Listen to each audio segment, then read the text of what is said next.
Okay.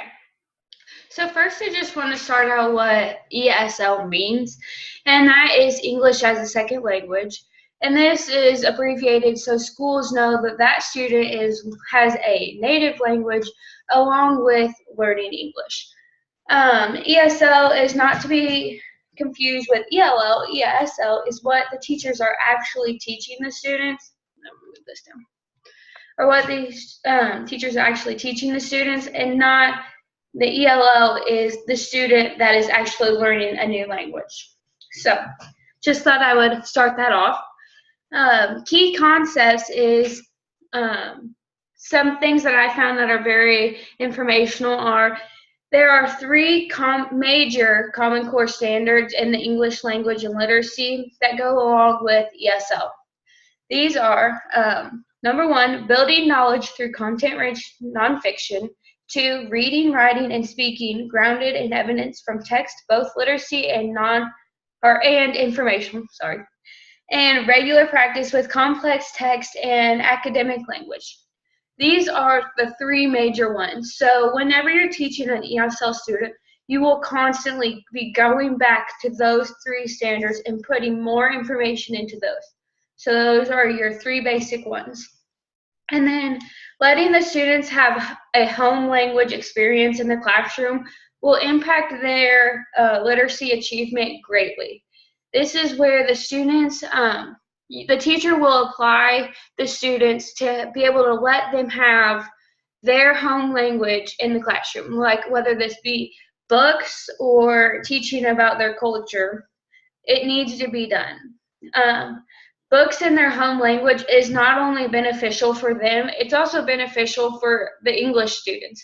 They can look through pictures and see, they obviously wouldn't be able to read it, but they would be able to see what their language looks like. So this is very informational for all the students, and that makes the ELO student feel more included. And then teaching about their culture, I'm sure they would love to bring their culture into the classroom, and they would feel very appreciated and feel accepted into the classroom. That being if your student wants their culture to be introduced.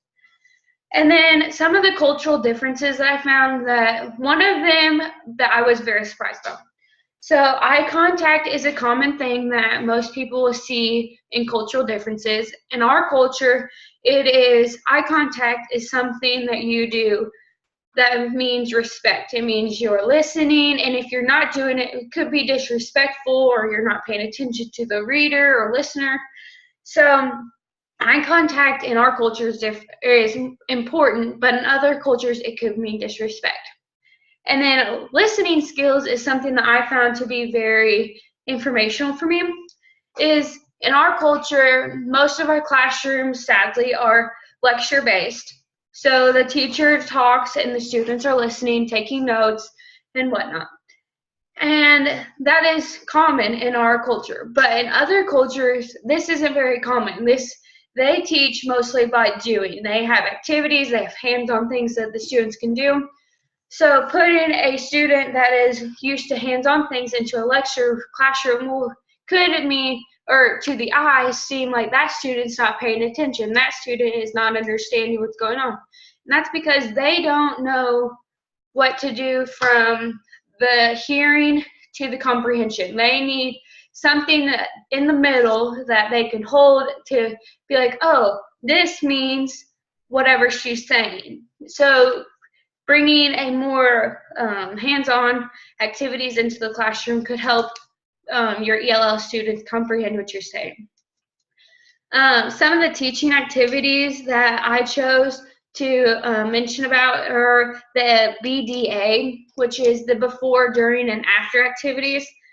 This could help the students better understand the text. If a teacher breaks down every individual step in the reading, that could just help the student be able to recognize, like, okay, so the before is different than the middle, and then the middle is what's causing the end. So the students can just break down what's happening into a story. And then the other activity is reading to, reading with, and reading by. I really, really like this activity. The reading to is a read aloud where the teacher reads to all the students. The read with is the shared reading, which the teacher will have those really big books, and then the students will have the little ones, and they can like follow along. This is what she's saying, and you point to the words, so then they're like, this word means whatever she said. And then reading by is a guided reading, which is normally a smaller little group, and they read to one another, and the teachers can observe. The last thing is my advice to teachers that have ELL students in their classroom, or they just must get to know their students. They need to find out their strengths. They need to find out their weaknesses. Like, it is the teacher's responsibility to teach these students.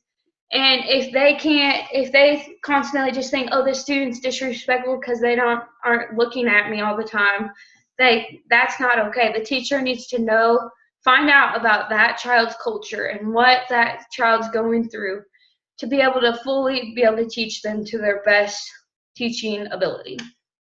That's all. Thanks.